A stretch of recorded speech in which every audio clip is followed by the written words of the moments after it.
Rito dito sa aming meeting place. Once again, to continue our service. Salamat po, Panginoon, sa pagkakataon na binigay niyo sa amin, sa health especially, at ganoon din po, Panginoon, sa oras na binigay niyo sa amin that we can gather and we can worship you. I pray, Lord, na ikaw po sana muli ang magsaayos sa aming puso't isipan sa oras na ito. Help us settle our minds on you as we listen to your word, as we sing songs for you. Nawa po, Panginoon, mailagay po namin sa aming puso't isipan na kami po ay naparito para lang po sa iyo. I pray, Lord, na tulungan mo po ako sa mangaral ng iyong salita. At ganoon din po ang bawat sa amin na magkaroon po ng kababaan ng loob na tanggapin po ang mga salitang, ang mga prinsipyo aming matututunan galing po sa iyong salita, Panginoon. At salamat po sa iyong pag-ibig sa amin, and also pray in Jesus' name, Amen. Remain standing please, Brother RJ. Let's sing. Let's sing po, mga kapatid, page 150. My faith has found a resting place. Amen. Page 150, mga kapatid, kumawit tayo ng may kagalakan. Amen. Amen po ba, mga kapatid? Amen. Page 150, my faith has found a resting place. On the first verse, all together now. My faith has found a resting place, not in device nor creed. I trust the ever-living one, His wounds for me shall bleed. I need no other argument, I need no other plea. It is enough that Jesus died, and that He died for me. Enough for me that Jesus saves. This ends my fear and doubt. A sinful soul, I come to Him, He'll never cast me out. I need no other argument, I need no other plea. It is enough that Jesus died, and that He died for me. My heart is leaning on the Word, the written Word of God. Salvation by my Savior's name, salvation through His blood. I need no other argument, I need no other plea. It is enough that Jesus died, and that He died for me. My great physician heals the sick, the lost He came to save. For me His precious blood He shed, for me His life He gave. I need no other argument, I need no other plea. It is enough that Jesus died, and that He died for me. Amen. You may be seated, mga kapatid. Let's sing another song. Page 81, When We See Christ. Amen. When We See Christ. Page 81.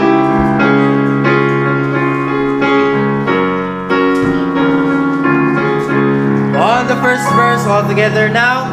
Of times the day seems long, our trials hard to bear. We're tempted to complain, to murmur and despair, but Christ will soon appear to catch His bride away. All tears forever over in God's eternal day. It will be worth it all when we see Jesus. Life's trials will seem so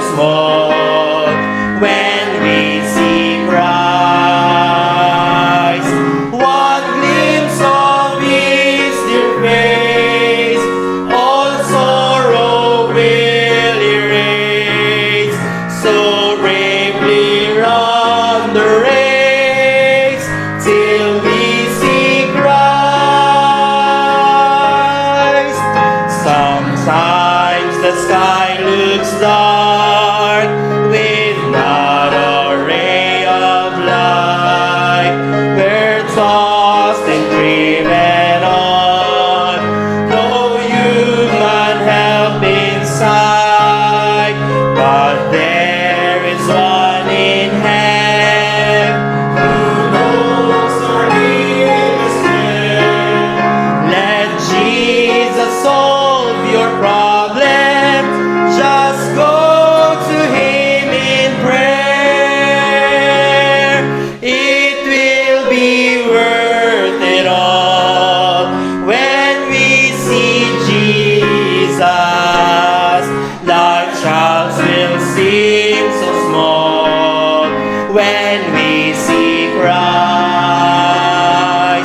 One glimpse of His dear face, all sorrow will erase. So bravely run the race till we see Christ.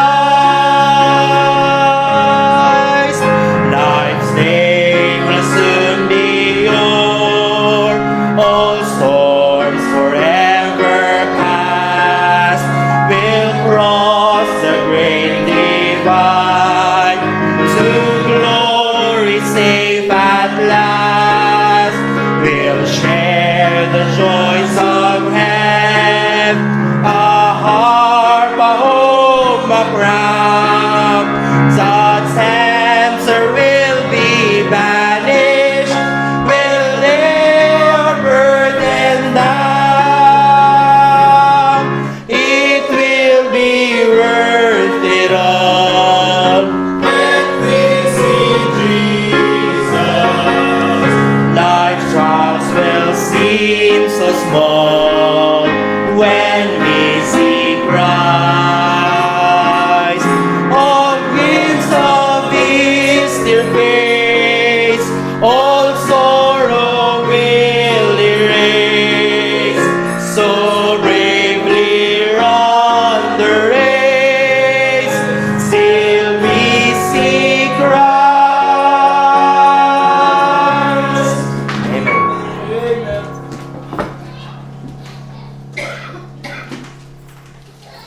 Alright, good morning po sa lahat. Let's get our bulletins and then tingnan po natin yung mga announcements natin and some soul winning report. So remember mga kapatid, yung ating mga soul winning sa mga Wednesdays, Saturdays, and especially po yung even yung Sunday evening service natin. But also, naintindihan natin na hindi ganun kaganda yung weather sa mga panahon na ito. So, if you can do soul winning sa morning, okay din lang naman. Kung kaya nyo ng madaling araw, okay din lang kung kaya nyo. Meron kayong mawi-witnessan. Okay? But also, next Sunday, yun po yung ating Father's Day.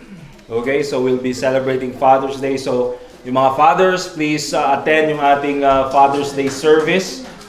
And in the afternoon of June 21, ay meron din po tayong guest speaker ng hapon. Alright?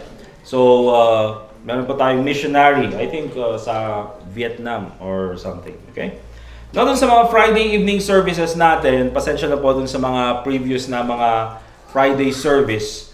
Dahil I think hindi ko kaya talagang magtuloy-tuloy. Kasi for the past 2 weeks, parang, parang 3-4 na oras lang yung tulog ko. Dahil sa nagbago yung schedule ng work ko at linipat na naman ako sa ibang department. Hindi naman ako nag-aangal mga kapatid dahil bago ako linipat, I think kalahati yata nung team namin is tinanggal sa trabaho. Hindi ako nagre-reklamo, baka isunod ako. Okay? So, for now mga kapatid, hintayin nyo na lang yung announcement ko. Naka-prepare naman yung mga lessons ko. It's just that sometimes yun lang yung time na pwede akong matulog. Okay? So, ayoko naman na ipilit ko mag-preach tapos bigla na lang akong ma-stroke sa harapan nyo. Di ba? So, yun po. So, please do pray for me dun sa area na yan. But let me just give you some prayer requests. Isa sa mga urgent na prayer request natin. I don't think it's urgent naman pero Hindi kasi nabanggit sa akin. Let's pray for si Ryan, yung asawa ni Sister Leia, kaya wala po si Sister Leia ngayon. At nagre-recover siya sa kanyang surgery na naman. So, pag-pray natin na siya ay makarecover ng mabilis. Okay? Also, let's go doon sa ating soul winning report. So kung meron kayong bulletin dyan, meron tayong this week, praise God, kahit na maulan, marami pa rin na-witnessan. So we have 68 na souls for this week. Amen? Akala ko pag May or June, dahil tag-ulan na is sobrang bababa yung ating soul winning results. But I think doon sa mga past Sundays, nakita ko parang tumataas naman. Diba? So praise God for that. So, this year we already have 1,648. Okay? So, let's continue to be involved sa soul winning. And,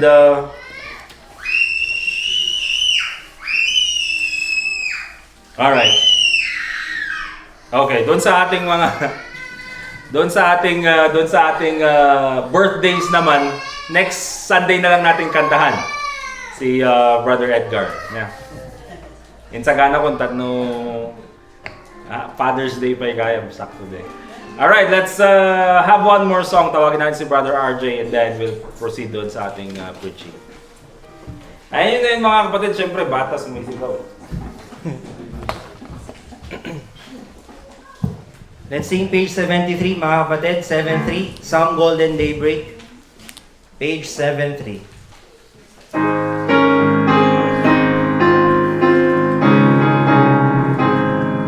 On the first verse, all together now. Some glorious morning, sorrow will cease. Some glorious morning, all will be peace.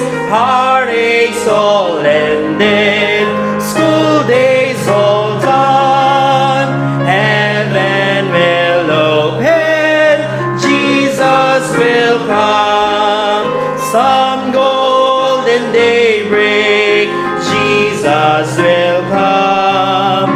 Some golden daybreak, battles all won.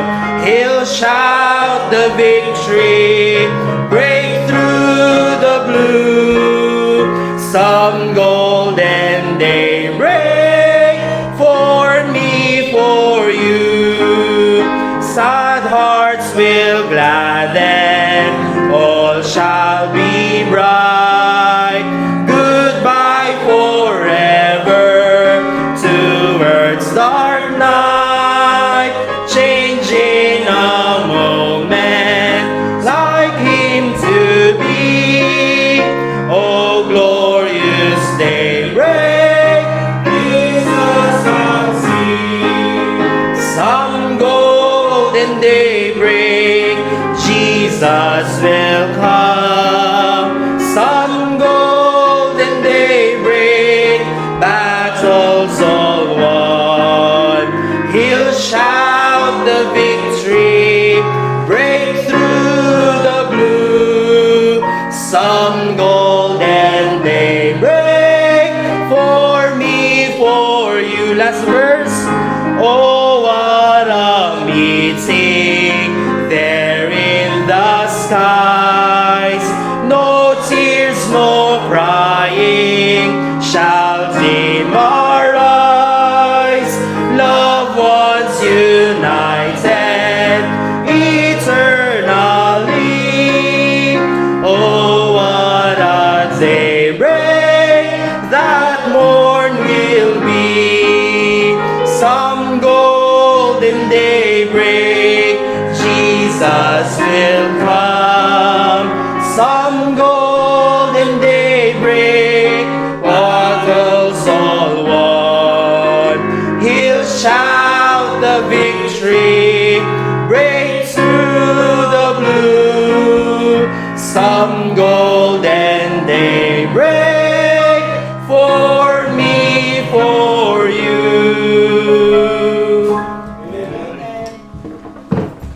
Alright, let's open our Bibles please to Hebrews chapter 10. Hebrews chapter 10.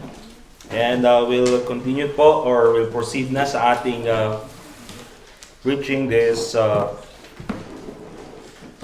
morning. Hebrews chapter 10.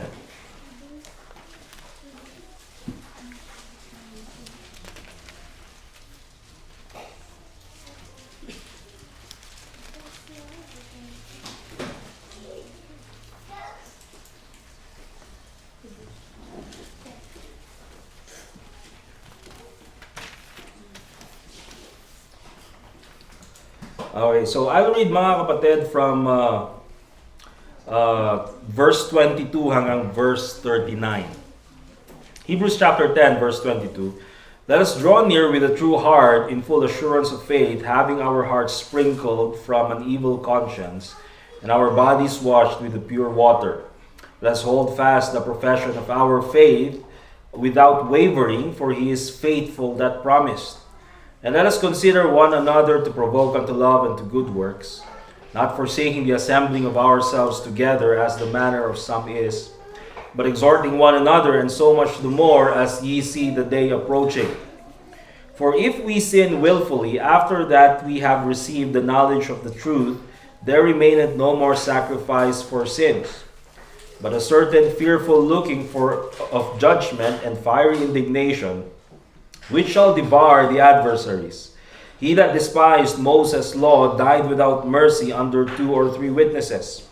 Of how much sorer punishment, suppose ye, shall he be thought worthy, who hath trodden under foot the Son of God, and hath counted the blood of the covenant wherewith he was sanctified an unholy thing, and hath done despite unto the Spirit of grace. For we know him that hath said, Vengeance belongeth unto me. I will recompense, saith the Lord. And again, the Lord shall judge his people. It is a fearful thing to fall into the hands of the living God. But call to remembrance the former days, in which after ye were illuminated, ye endured a great fight of afflictions, partly whilst ye were made a gazing stock, both by reproaches and afflictions, and partly whilst ye became companions of them that were so used. For ye had compassion of me in my bonds, and took joyfully the spoiling of your goods, knowing in yourselves that ye have in heaven a better and an enduring substance. Cast not away therefore your confidence, which hath great recompense of reward. For ye have need of patience, that after ye have done the will of God, ye might receive the promise. For yet a little while, and he that shall come will come and will not tarry. Now the just shall live by faith. But if any man draw back, my soul shall have no pleasure in him. But we are not of them who draw back into perdition, but of them that believe to the saving of the soul. So this morning, mga kapatid, we'll put a title dun sa ating mensahe. I refuse to be a backslider. Amen? Amen ba? Amen. I refuse to be a backslider. Diba? Pinipigilan ko. I don't want to be. I refuse. Hindi ako papayag na ako ay magiging backslider. And so makikita dyan doon sa verse 23, the Bible says, let us hold fast the profession of our faith without wavering. So dapat po mga kapatid na magpatuloy tayo sa pananampalataya. Okay? At hindi po dapat tayo umatras, o hindi po dapat tayo tumigil, o hindi po dapat tayo magpa-apekto sa kung ano man ang nangyayari doon sa ating paligid. And almost every Christian, I believe, at some point, faces a moment na he doesn't want to continue, or gusto na niyang, umalis na lang sa pananampalataya, or bumalik na lang sa mundo. I would certainly, admit that there are times that I don't want to preach. Ayoko mag-preach. Pwede bang iba na lang mag-preach? Diba? Pwede bang ako magpipreach na naman ako. Preach ako sa umaga, preach ako sa afternoon, preach ako sa Sunday school, magpipreach na naman ako sa kailangan kong gawin to para sa church. Hindi ba pwedeng mag-focus na lang ako para sa sarili ko? Di ba pwedeng, bakit puro church na lang ang nasa isipan ko? But here's the thing mga kapatid, I refuse to be a backslider. And I think you should also refuse to be a backslider. Because it doesn't matter mga kapatid kung ano yung nararamdaman natin, kung ano yung pakiramdam natin or ano yung sasabihin sa atin ng iba or kahit na ano yung parang pwedeng pagdaanan ng isang Kristiyano. What matters is the command of the Lord Jesus Christ or the command of God in His Word. Now, sabi niya, hold fast the profession of our faith. Okay? Na dapat tayo magpatuloy. And it's very important na makita po natin yan. Na hindi po tayo yung klase ng Kristiyano na palagi nilang nag-struggle doon sa, magbabackslide tapos magiging faithful, magbabackslide tapos magiging faithful. Now, that is very understandable mga kapatid. Kung yung tao na yun ay bagong mananampalataya. Okay, we understand that. That sometimes doon sa mga bagong mananampalataya, there are times that they will be backslidden and kailangan nila ng encouragement, kailangan bisitahin, kailangan nating tulungan because that is what the Bible says. The strong should support the weak. Amen ba mga kapatid?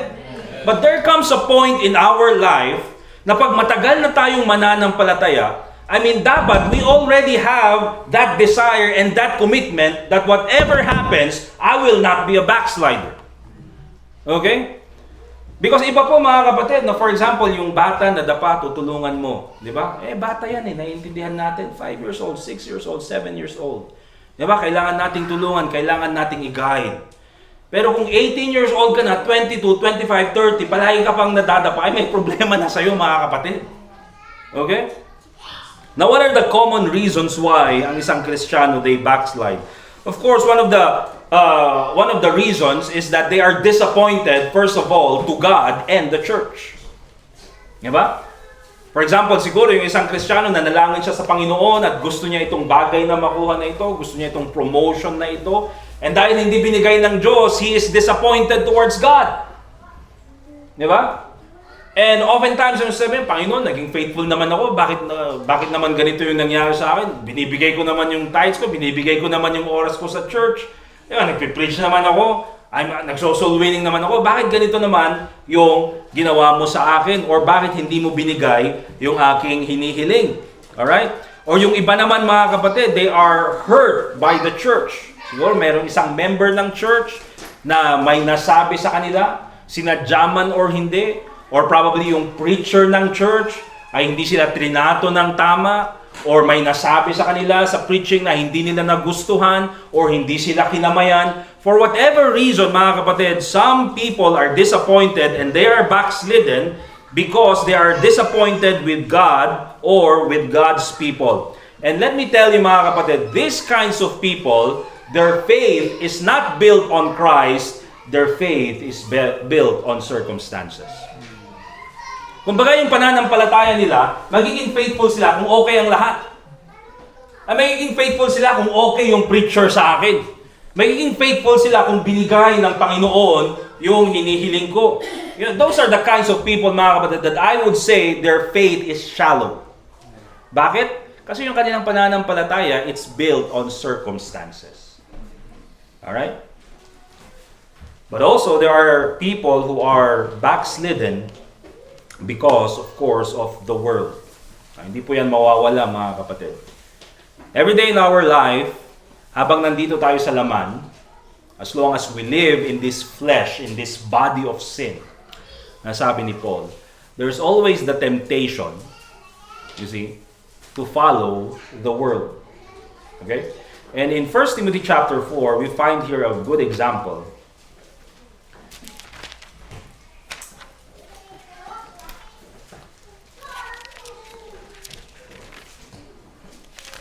In 1 Timothy chapter 4, 2 Timothy chapter 4. Last na letter ni Paul, where he mentions in verse 10, sabi niya ganyan, for Demas hath forsaken me. Alright? So itong si Demas, mga kapatid, makikita natin that he is a faithful, or sabihin natin at one point, he was a faithful follower and companion of travel, the Apostle Paul. I would say he is faithful. Because here's the thing, mga kapatid, I think it takes a lot of courage and it takes a lot of faith to be with a man, katulad ni Apostle Paul, who is always hated and persecuted by others. I mean, kahit saan magpunta si Apostle Paul, he is persecuted. Nandyan yung mga Jews lying in wait, always wanting to kill him.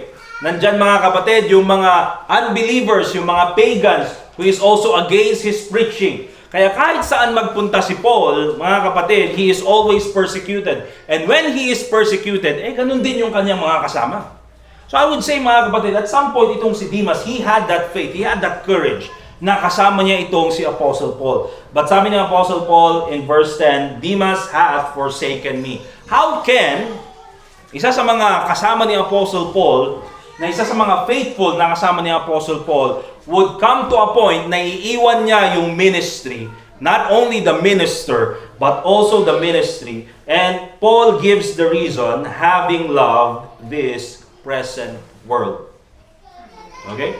Having loved this present world. And so, isa po sa mga reason why other people are backslidden, other Christians are backslidden, is because nandyan talaga yung pag-ibig nila sa mundo.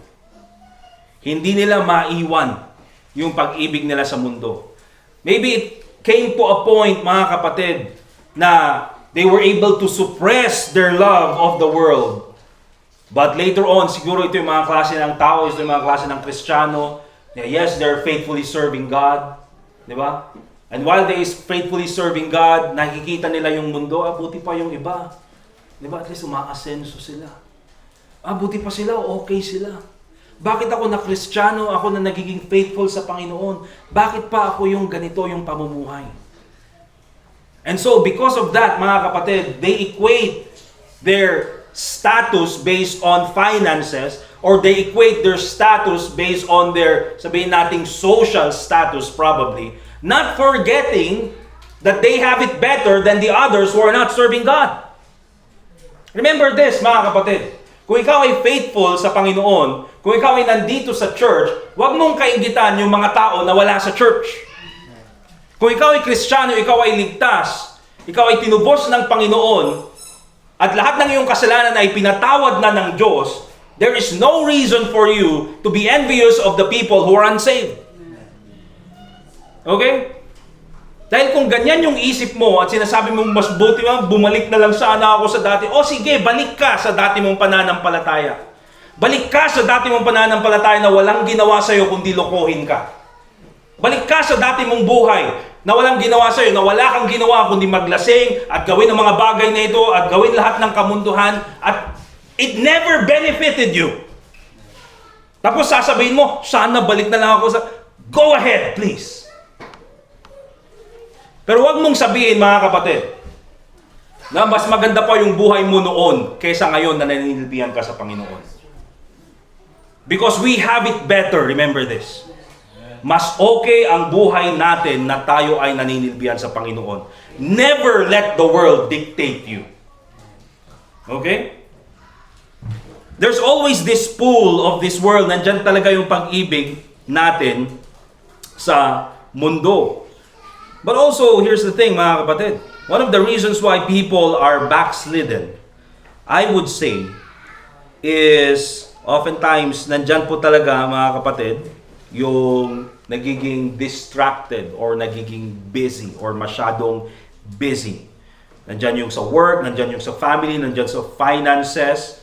And oftentimes, mga kapatid, yung ating excuse is, panandalian lang naman. But you know what this reveals? Oftentimes, sa buhay ng isang Kristiyano, is that we treat God only as an option, not a priority. Okay? Kasi kung ang trato natin sa Panginoon ay priority, I mean, whatever the schedule is, He will be on top of the list. Diba? Pero kung if He's only an option, tapos may pumasok sa schedule natin, ay unahin natin yung iba. Because God was never the priority. Okay? And also, another reason why other Christians are backslidden.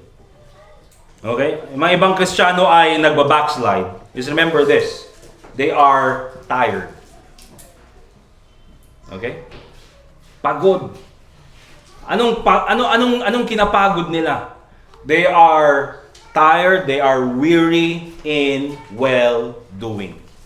Galatians chapter 6 verse 9, sabi ng Bible, "Be not weary in well-doing, for in due season thou shalt reap if we faint not." Meron po talaga yung mga Kristiyano, mga kapatid, na they've been serving for how many years, and then nakikita nila, bakit parang wala namang result? Okay? Nagsaserve ako sa Panginoon. Bakit parang walang result? Bakit parang walang nangyayari? And so, pag tinitignan nila yung na wala namang result, they just go ahead and get tired and give up. But what does that reveal sa ganitong mga klaseng tao, mga kapatid? Their service was based on results, not obedience. Remember, mga kapatid, that tayo, we serve the Lord Jesus Christ not because of results. Okay? We serve the Lord Jesus Christ because of obedience. Just like itong si Noah, how he built the ark, preaching the Word of God, habang siya ay nangangaral ng salita ng Diyos, walang nakikinig sa kanya, only his family got saved doon sa flood. But here's the thing, mga kapatid, although yun lang yung result, and sasabihin natin yun lang yung result, but I think God gave him the most important result. His family is saved. His family is saved also from the flood. So kung titignan natin, mga kapatid, it's not always about the result na tinitignan natin, it's always about obedience.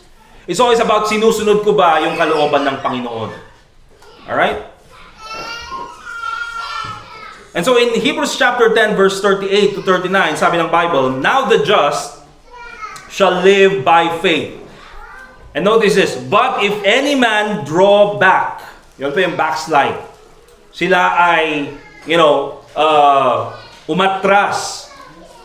Or sabihin natin in a more understandable way, if any man retreat. Okay? They draw back. Sabi ng Panginoon, "My soul shall have no pleasure in them." Remember that, mga kapatid, that if you are backslidden, hindi masaya sa iyo ang Diyos. Don't think na magpa-backslide. Alam niyo, other reason, I'm gonna add this, other reasons why people backslide, gusto nila magpapansin. Magpa-backslide ako para mapansin nila ako. O magpa-backslide ako para mapansin ako. Okay?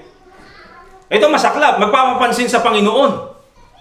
Backslide ako kasi tatampo ako sa Panginoon. Sana pansinin niya ako. Remember this, if you're backslidden, hindi nalulugod sa iyo ang Diyos. Hindi masaya sa iyo ang Diyos. Kasi gusto mo papansin, sige, kapansin-pansin ka sa Diyos. Hindi siya masaya sa iyo. Okay?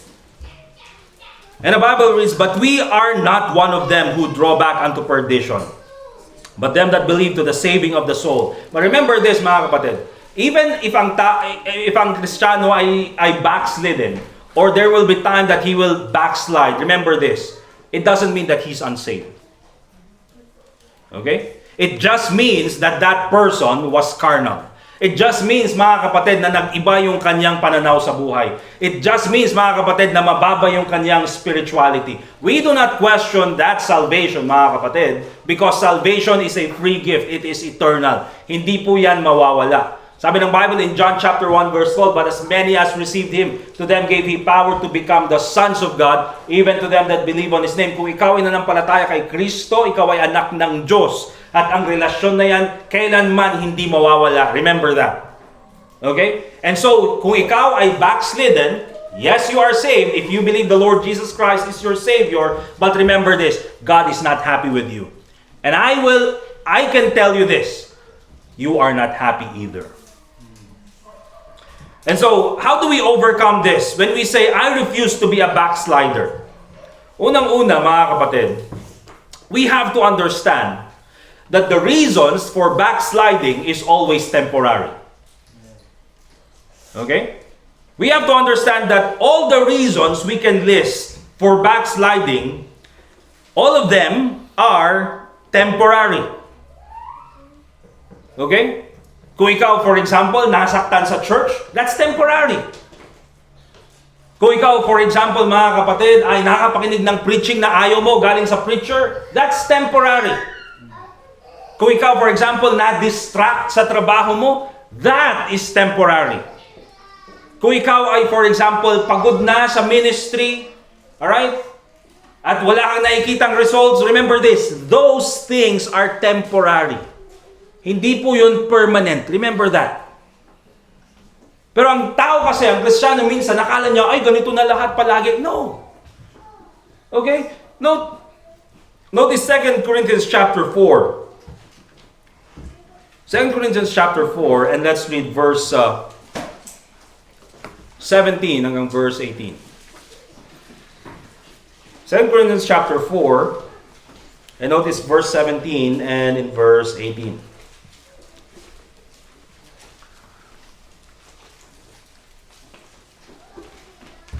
Of course, nandyan yung feeling ng discouragement. Nandyan yung feeling ng disappointment. Nandyan yung feeling, mga kapatid, na hindi ako importante. O nandun yung feeling na pinabayaan ako ng Diyos. O nandyan yung feeling na, hindi ako pinapansin sa church. By the way, mga kapatid, kung feeling mo hindi ka pinapansin, ano ka, high school? Diba? Hindi ako pinapansin. Ano ka, elementary? Di ba, kailangan, kawawa ka naman. Again, we understand that kung bagong Kristiyano. Diba? We try to support those who are weak. Pero kung kasama ka dito sa church na ito more than 5 years, more than that, I think, mga kapatid, you should be mature enough to understand that the church is not about you, it's about the Lord Jesus Christ. Okay? And so sabi ni Paul in 2 Corinthians chapter 4, verse 17, for our light affliction, which is, remember this, but for a moment, okay, worketh for us a more exceeding and eternal weight of glory, while we look not at the things which are seen, but at the things which are not seen. For the things which are seen are temporal, but the things which are seen are eternal. Notice this, sabi ni Apostle Paul, lahat ng kanyang pinagdadaanan, the things, sabi niya, the light affliction, yung magaan na problema. Now, ano yung magaan na problema para kay Apostle Paul? Walang makain. Walang lugar kung saan siya pwedeng magstay. Persecution. Always in danger na siya ay papatayin ng mga taong ayaw sa gospel, the Jews who are against the gospel. For the Apostle Paul, those are light affliction. Now, ano yung affliction na pinagdaraanan mo? Hindi ka pinansin? Diba? Ano yung affliction na pinagdaraanan mo? May nagchismis sa'yo? Ano yung affliction na pinagdaraanan, hindi ka na shake hands? Ano yung affliction na pinagdaraanan mo na nakapakinig ka ng something na hindi ka aya-aya? That's your light affliction. And so sabi ni Apostle Paul, for our light affliction, sabi niya, which is but for a moment, panandalian lamang. Notice this, worketh for us a more exceeding and eternal weight of glory. Bakit ganun kaya yung isip ni Apostle Paul? And the answer is here. While we look not at the things which are seen, but at the things which are not seen. You see, the reason why si Apostle Paul, patuloy siya sa kanyang ministry to share the gospel into all the Gentile world, as much as he can, to the Jew first and also to the Greek, na gusto niyang ipangaral yung salita ng Diyos kahit na ang daming persecution sa kanya, kahit siya ay nahihirapan, kahit na mahirap yung kanyang sitwasyon. The reason why he continues to do those things, mga kapatid, kasi hindi niya tinitignan yung kanyang, present situation.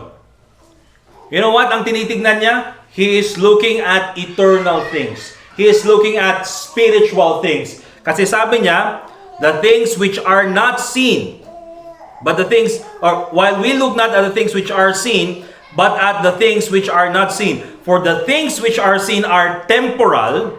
Yung problema pinagdadaanan mo, that's temporary. But the things which are not seen are eternal. Diba? If you stop sharing the gospel dahil ikaw ay na-persecute, that is temporary.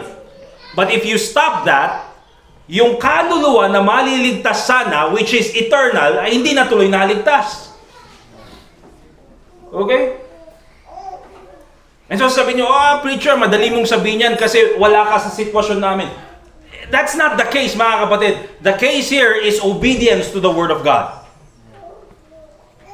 Understand that the reason for backsliding are always temporary. Okay? So wag po nating isipin mga kapatid na backslide na ako kasi ganito na lang palagi. Hindi naman palagi mga kapatid.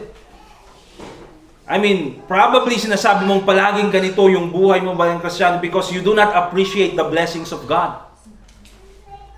Diba? But if you choose to look at the things which are not seen, I mean, isipin mo, parang hindi naman ako binibless ng Panginoon. You know, maraming Kristiyano nagsasabi, parang hindi ako binibless ng Panginoon. You know why they say that? Because they're looking at the things which are seen. Diba? They're looking at financial stuff. They're looking at material stuff. They're looking at, job promotions. Mga kapatid, those things are seen. Those are temporary. But why don't you look at the things which are not seen? Why don't you look at the salvation that God has given you? Isn't that enough of a blessing that you will serve God forever? Habang ikaw ay may buhay, ibibigay mo lahat sa Panginoon because He gave His life for you. And the least you can do is live for Him. Hindi ba that's enough? Pero hindi nagtapos dyan mga kapatid. He gave you the Holy Spirit. At hindi nagtapos dyan. He gave you the Scriptures, the Bible. At hindi nagtapos dyan. Binigyan ka ng church. At hindi nagtapos dyan mga kapatid. Later on, pag tayo ay namatay, God will give us a glorified body. We have a home in heaven. Everything we do dito na kabutihan mga kapatid, we have a reward in heaven. Which is eternal. Now, if you take a look at all of those things, sabi mo, hindi ka blessed ng Panginoon? I mean, mahiya ka naman sa Diyos. So understand that the reasons for backsliding, those are temporary. Amen? Lilipas din lahat ng mga yan. Ang tingnan natin mga kapatid is yung permanent. Secondly, mga kapatid, I refuse to be a backslider. How can we overcome na tayo ay mag-backslide or tayo ay, for example, we are in a state of a backslider? Remember this. Understand that there is a consequence to backsliding. May kapalit, may consequence, may punishment ang pagiging backslider. Nakita natin kanina in Hebrews chapter 10 na isang taong backslider ay hindi po nalulugod ang Panginoon. God is not pleased. Okay, hindi natutuwa ang Diyos sa iyo. Alright? Hindi natutuwa ang Diyos. And of course, nakakatuwa mga kapatid na makakita ka ng bagong Kristiyano, di ba? Na faithful na naninilbihan sa Panginoon at faithful na siya ay masaya at nagsuserve sa Panginoon, di ba? But in the eyes of God, mga kapatid, ang isang Kristiyano who is a backslider, it is not pleasing to the eyes of God. Let's go to Jeremiah chapter 2, verse 19.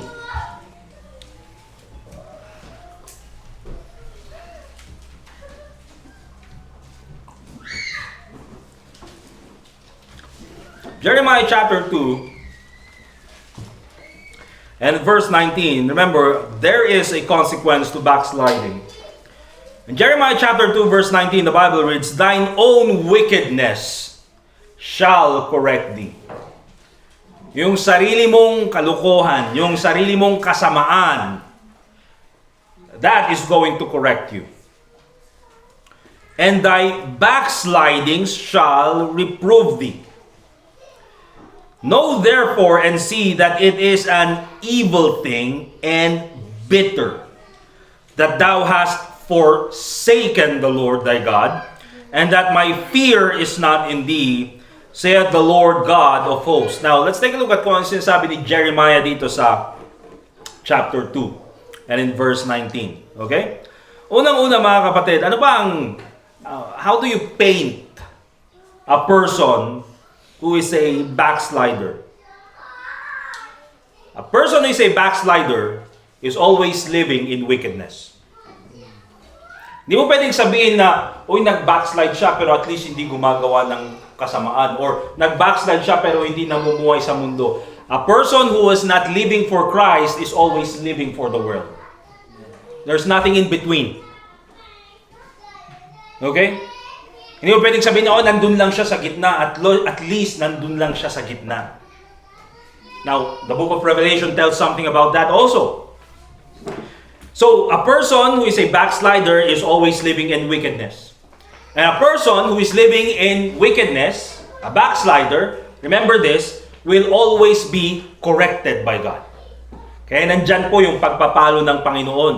Nandyan yung consequence na binibigay ng Diyos. Now, I don't want to speak about consequence sana. But later on, probably I will. And sabi niya, and thy backsliding shall reprove thee. Remember this. Pag sinabi nating reprove, ito yung pinagsasabihan. Pinagsasabihan ng, ng seryoso na sinasabing mali ang ginagawa mo. You know what, mga kapatid? Lahat ng backslider, alam nila na mali yung ginagawa nila. Okay? Kaya wag niyong sabihin na, buti mo yung backslider, ang saya-saya ng buhay niya. Kunyari nakangiti lang yan. Kunyari masaya lang yan. Pero sa loob-loob niya, mga kapatid, because he has the Holy Spirit is grieved, and because of that, ang Kristiyanong wala sa church at siya ay backslidden, mga kapatid, will never be happy. Because a Christian will always find happiness only in the Lord Jesus Christ. Kaya huwag niyo sabihin na, buti pa yung backslider, ang saya-saya. Sige, mag-backslide ka na, tignan natin. Kung masaya ka din. Buti pa siya ay nagagawa niya yung gusto niyang gawin. O at least, saved siya, pupunta pa rin siya sa langit, pero at least, nai-enjoy niya yung mundo. Go ahead, enjoy the word. Let's see what happens. Okay? Kaya sabi ng Jeremiah, thy backsliding shall reprove thee. A backslider knows that he is not right with God. Know therefore and see that it is an evil thing and bitter. Remember this, mga kapatid. Pag sinabi nating backslider, yan po ay masama sa harapan ng Diyos. Hindi lang yan, bitter, mapait. That thou hast forsaken the Lord thy God. Iniwan mo ang Diyos. And oftentimes, pag sinasabing the Lord thy God, this is always a remembrance of God's salvation. Hindi lang God, the one who created you, but also remember, these people, Jeremiah is preaching to these people, mga kapatid, who know the Word of God, who know and always remember that once they were a slave in Egypt. At the only reason why nakaalis sila sa Egypt is because God saved them. Di ba? And so pag sinasabing the Lord thy God, it is always a remembrance of who they were before and who they are now because of God. The only reason why they exist is because of God. At kaya, pag sinabi, you have forsaken, thou hast forsaken the Lord thy God. Iniwan mo yung Diyos na hindi lang naglalang sa'yo, but also nagligtas sa'yo. At hindi ka lang niya linigtas, provide niya lahat ng kailangan mo, binigay niya yung salita niya sa'yo, and all you have to do is obey the Word of God, pero instead na sundin mo yung Diyos na nagligtas sa'yo, iniwan mo siya. It does not make sense. Kaya ang isang backslider, mga kapatid, it is evil, it is bitter. Bakit? Iniwan mo yung Diyos na nagligtas sa'yo. Iniwan mo yung Diyos na namatay sa cross para sa'yo. Iniwan mo yung Diyos na nag-promise ng eternal life sa'yo. What does that mean, mga kapatid? Nakakahiya. Kaya huwag niyo sabihin, mga kapatid, na ang isang backslider ay tuwang-tuwa siya sa buhay niya. You know the reason why minsan yung backslider ayaw pumunta sa church? Or yung backslider umiiwas sa mga kapwa Kristiyano? Kasi nahihiya. No? At least mahihiya. Ito pa, mga kapatid. How do you picture a backslider according to Jeremiah chapter 2? And that my fear is not in thee. Iniwan ng Diyos na nagligtas sa Kanya. Ang sabi ng Panginoon, my fear is not in thee. Walang takot sa Diyos.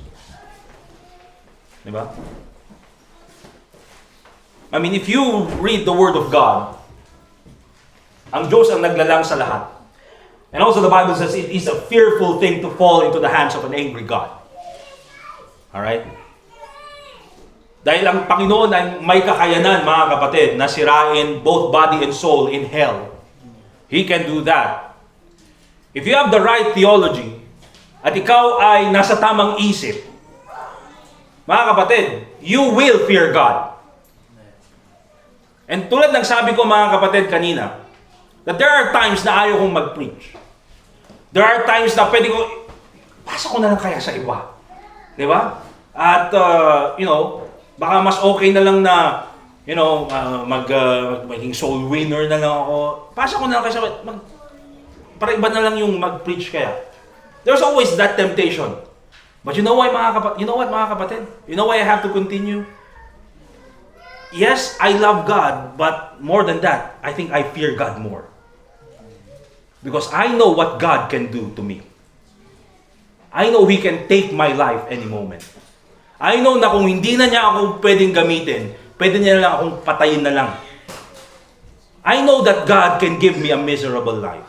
I know that God can take away the blessings. I know that God can take away the health. I know that God can take away the things that I love, even the people that I love. I know that God can do that. And if you understand that, mga kapatid, you ought to fear God.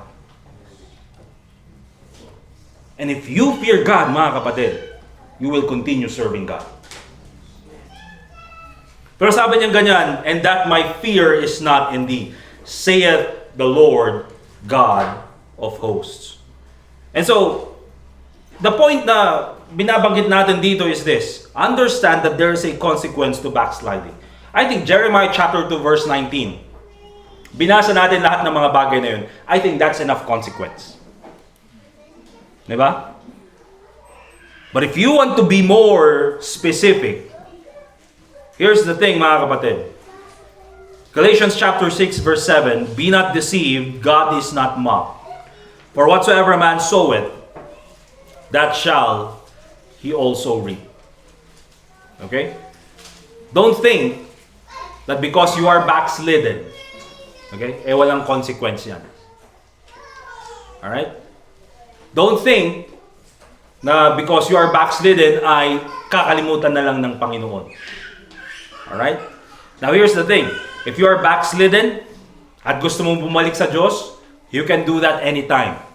And in the Bible, mga kapatid, instead na nagpapunish ang Panginoon, pag nakita na na ang tao ay bumalik sa Kanya, He always cancels the punishment. Alright? Makikita po niyan in every example sa salita ng Diyos. But there comes a point in life, mga kapatid, na pag tayo talaga nga impatanggan tayo, tibagi tayo, ng Ilocano. Diba? Nung talaga nga impapilit tayo, tibagi tayo. Nung talagang, pinatigas natin yung puso natin at ayaw natin bumalik sa Diyos. You know what God can do? God can take away your life. Okay? Understand that there is a consequence to backsliding. Number 3, mga kapatid, I refuse to be a backslider. You have to understand, mga kapatid, tulad ng sabi ko kanina, that Christianity, or even the church especially, is not about you, it's about the Lord Jesus Christ. Ang church po ay hindi para sa'yo. Okay? Now, one of the purpose of the church is so that the people of God will be edified, sila ay maturuan, nang sa ganun sila ay maging kagamit-gamit sa gawain ng Panginoon. That's for you so that you will mature and you will learn more. Okay? But ultimately, the reason why you learn is so that you can give glory to God. Para magamit ka sa gawain ng Panginoon. Okay? Everything we do here ay para sa Panginoon. So, tanggalin natin sa isip natin, okay, na pupunta ako sa church para ako ay ma-bless. Or magiging faithful ako nang sa ganun ako ay ma-bless. Tanggalin natin sa isip natin yan. You know why? What if hindi ka na-bless? Tigil ka na rin sa Panginoon? What if hindi ka na-bless? Hindi ka rin magpapatuloy? What if hindi ka na-bless? Hindi ka na magiging obedient sa Panginoon? So remember this, mga kapatid. When we obey God, yes, there is a blessing. But remember, yung blessing na yan is not the motive on why we serve God. Remember, that is the result of obeying God. Amen? Iba po yung result, iba yung motive. The motive on why we serve God is because we love God. The reason why we come to church is para hindi tayo mabless, is so that we can give glory to God and we can be a blessing to others. Okay? Because yan po yung utos ng Panginoon. Love the Lord your God with all thy heart, with all thy soul, with all thy mind. What's the second commandment? Love thy neighbor as thyself. I mean, real Christianity is about God and others. It's never about you. Okay? Kaya huwag po nating isipin na, punta ako sa church para ma-bless ako. Okay? Or punta ako sa church, hindi man lang ako pinansin. Di ba? Or wala man lang ako natutunan. Or, hindi sila nag-iwan ng pagkain para sa akin. Di ba? So, hindi po yun yung rason. It's never about you. And by the way, mga kapatid, remember this.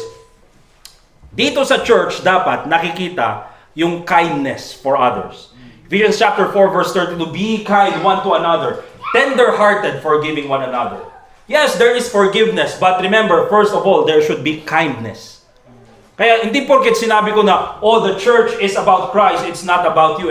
I-offend na lang natin lahat because pag na-offend sila, the church is about Christ. Hindi po mga kapatid. Tayo as believers, we also have to be kind to one another. I mean, kung kind tayo sa mga tao sa labas, then we should be kind more to the people of God. Matratuhin natin ng maayos. Alright? You serve them, you love them, you protect God's people. But remember, the church is not about you, it's about the Lord Jesus Christ. Galatians chapter 2, verse 20. The Bible reads, I am crucified with Christ, nevertheless I live, yet not I, but Christ liveth in me. You know the reason why you are alive? It's because of the Lord Jesus Christ. I am crucified with Christ, nevertheless I live, yet not I, but Christ liveth in me. Because a person who is crucified later on will die. But the reason why you're alive is because of the Lord Jesus Christ. And the life which I now live in the flesh, sa buhay natin bilang mananampalataya dito sa mundong ibabaw, I live by the faith of the Son of God who loved me and gave Himself for me. Kasi mga kapatid, everything sa buhay natin bilang isang Kristiyano, hindi lang tayo nagkaroon ng buhay dahil kay Kristo, tayo rin ay may buhay para kay Kristo. Naintindihan mga kapatid? Colossians chapter 1, verse 18. I refuse to be a backslider. Remember, Christianity, the church, it's not about you, it's about the Lord Jesus Christ. Because again, mga kapatid, pagka ang naging sentro po ng Kristyanismo ay ikaw, ay hindi po tatagal yung Christianity na yan. Di ba? Pag ang gusto mo lang is, meron kang makuha, ikaw ay mabless, paano kung hindi ka nga na-bless? Paano kung nangyari sa'yo tulad nung nangyari kay Job? Anong sasabihin mo? Katulad ng asawa ni Job, curse God and die. Di ba? But remember, Christianity, the church, is never about you, it's about the Lord Jesus Christ. Kaya nga sabi sa Colossians chapter 1, verse 18, and He is the head of the body, the church. Okay? And also, who is the beginning, the firstborn from the dead. And notice this, that in all things, He might have the preeminence. Notice, in all things, Christ might have the preeminence. In everything, mga kapatid. In everything. Hindi lang po sa schedule, hindi lang sa church, hindi lang sa priority, hindi lang sa finances, but most importantly, I would say, even in problems, Christ must have the preeminence. What do I mean by that? Yes, you have a problem, but Christ is still preeminent. Christ is still the priority. Amen? Amen. Akala natin, may problema. Ang problema ko na is yung priority. Hindi po mga kapatid. May problema ka, Christ is still the priority. Things don't go your way, Christ is still the priority. Diba? Meron kang mga bagay na gustong abutin, Christ is still the priority. In everything, He might have the preeminence. Yun po yung sabi ng Bible, in all things. So in all things, mga kapatid, that includes the church, that includes your personal life, that includes your circumstances. Kung ganun po yung sa isip natin, then there will be no reason for me to be a backslider. I refuse to be a backslider. Okay? And of course, lastly, ito po yung last na titingnan natin. We'll go to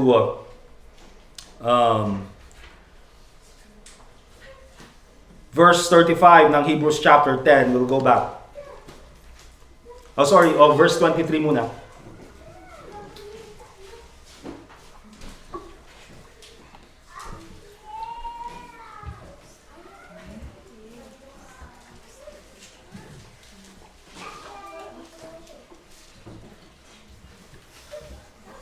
I refuse to be a backslider.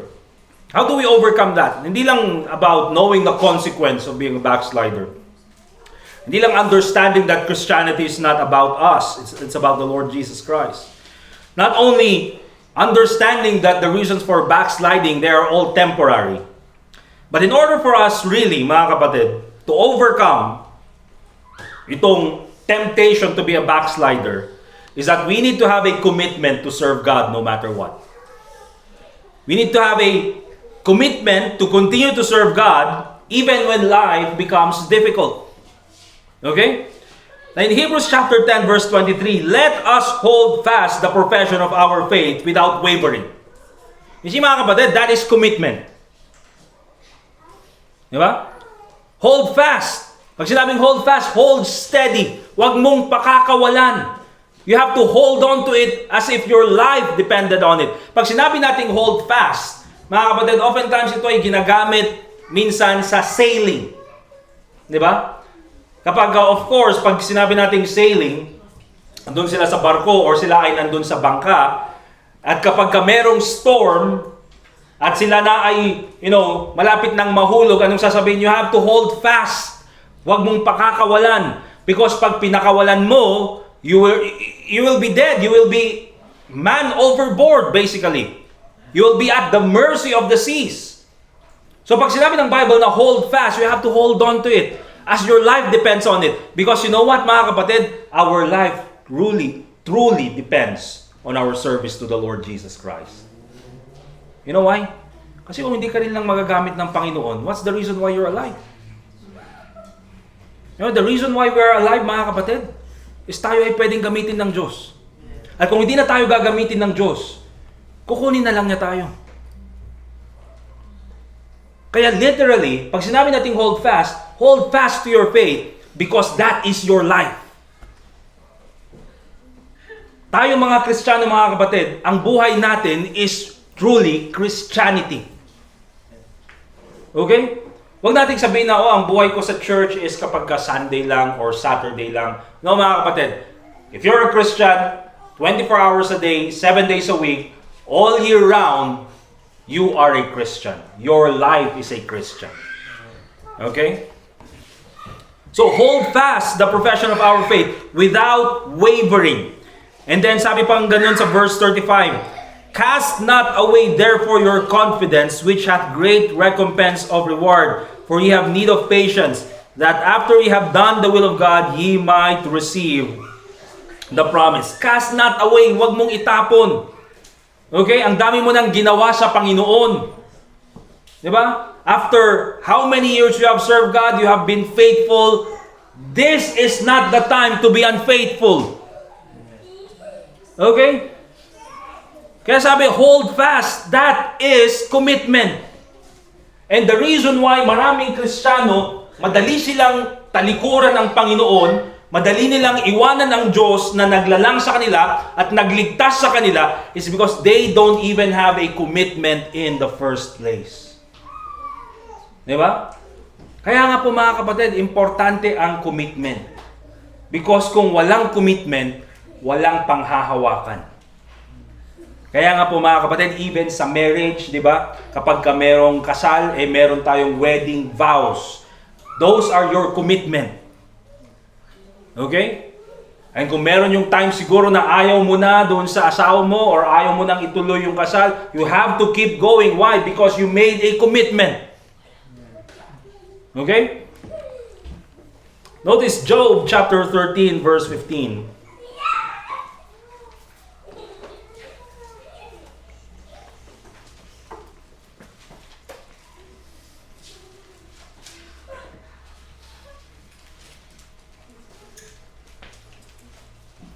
Job chapter 13 verse 15. I think we'll just read the short verse, di ba?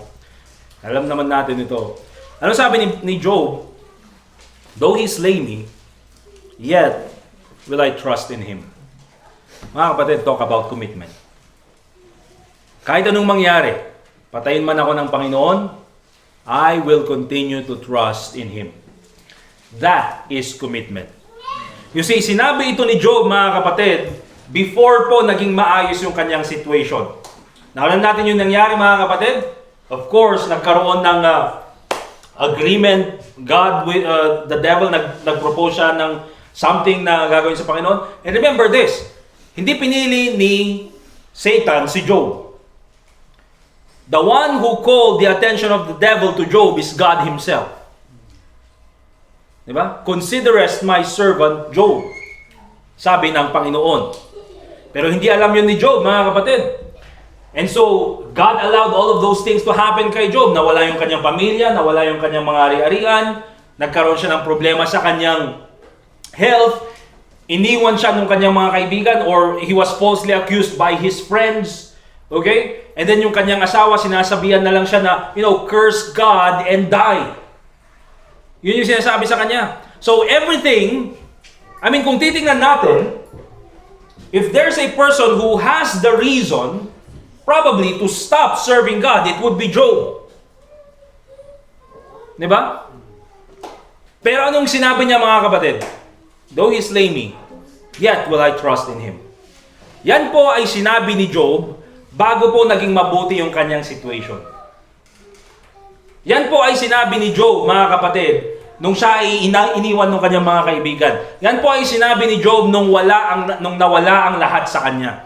Yun po ay sinabi ni Job, mga kapatid, nung siya ay mag-isa na lamang sa kanyang pananampalataya. Pero nung sabi niya, patayin man ako ng Panginoon, patuloy pa rin akong mananampalataya sa kanya. That is commitment. And so it's very important, mga kapatid, in order for us na tayo po ay maging backslider or we overcome the temptation of being a backslider, is that you make a commitment that whatever happens, I refuse to be a backslider. Amen? Hindi ako papayag na ako ay maging backslider. Hindi ako papayag, mga kapatid, na ako ay maging, naiiwan ko yung buhay na binigay sa akin ng Panginoon. Make that commitment today.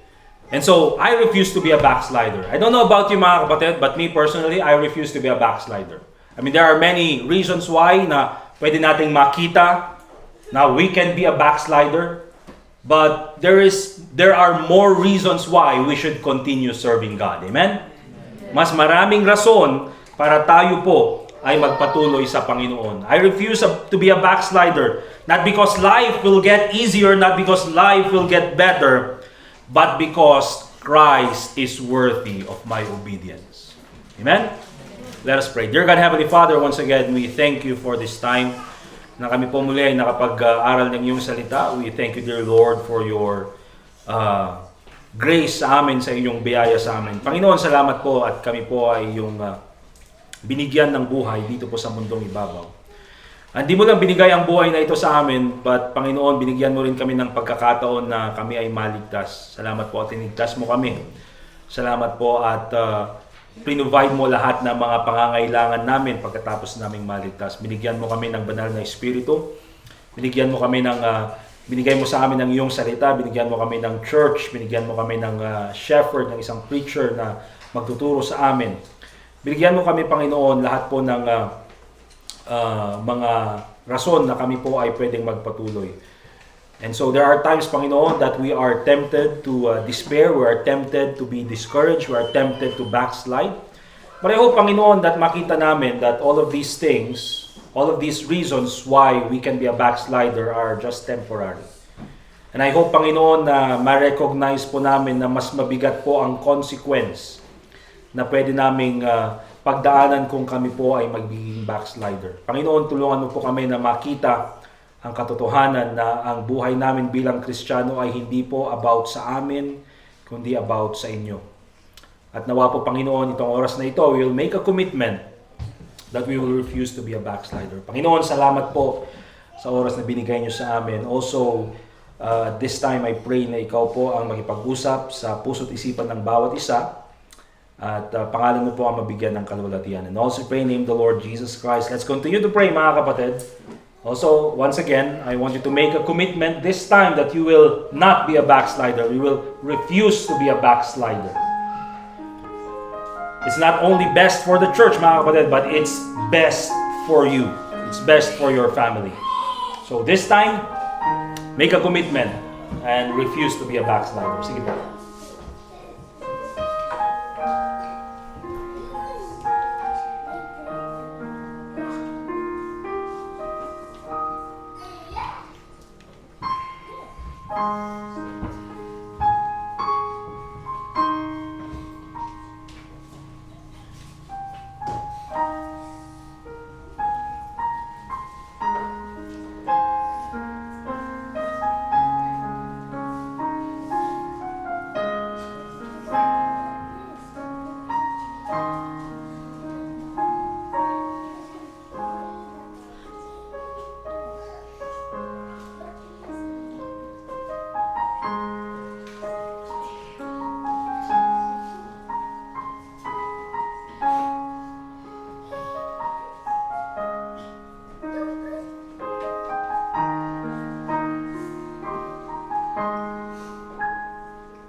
Dear God, Heavenly Father, once again, we thank you for this time.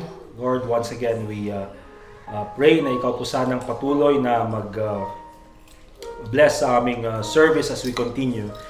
This time, dear God, we also remember our friend na si Ryan. Ikaw po sanang patuloy mag-bless sa kanya so that he can recover sa kanyang surgery. Ganun din si Sister Leah as she takes care of him. And we also pray, Lord, for the offering we're about to give. Nawa po ito, Panginoon, ay magbigay ng kalwalatian sa iyo. And salamat po muli sa oras na binigay niyo sa amin that we can listen to your word. And as we continue, dear God, your name be glorified in everything that we do. And also pray in Jesus' name. Amen. Amen. Alright, let's go ahead and i-prepare po natin yung ating mga offerings. Let's prepare our tithes. Let's prepare our missions giving. At tayo po ay magbibigay sa oras na ito. Brother RJ, okay.